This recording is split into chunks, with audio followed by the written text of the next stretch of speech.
Hi guys! Welcome to my channel and another day, another exploring na naman tayo for today's video.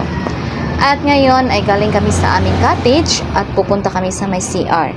So habang pupunta kami sa may CR guys, ay mag-e-explore na lang tayo dito sa loob ng Sea Eagle Beach Resort. So sinabi ko na kanina na ang laki na talaga ng Sea Eagle ngayon kasi nga sila yung nakabili nitong resort na katabi nila na binebenta noon.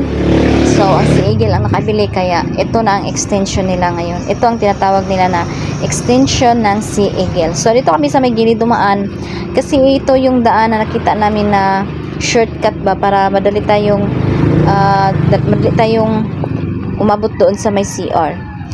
So nakagandahan dito sa Sea Eagle guys kasi ang laki ng parking area nila dito sa loob. Kung makikita niyo naman, sobrang laki ng space.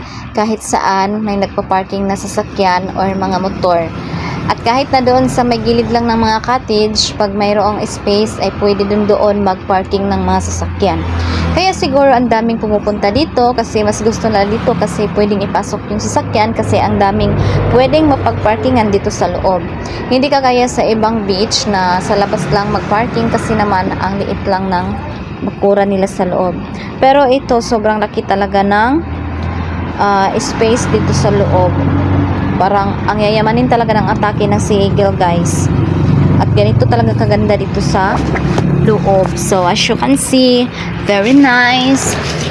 At saka hindi masyadong crowded yung area at saka maaliwalas tingnan. Ayan, ang daming service at saka may mga kwarto din na pag gusto niyo mag-overnight dito, pwede kayo dito kapag may pera lang kayo. Syempre, may bayad yan. Mahal na pag magkukuha ng kwarto. Mura lang kapag cottage. At dito lang ako sa labas naghihintay kasi nga nag-CR yung kasama ko.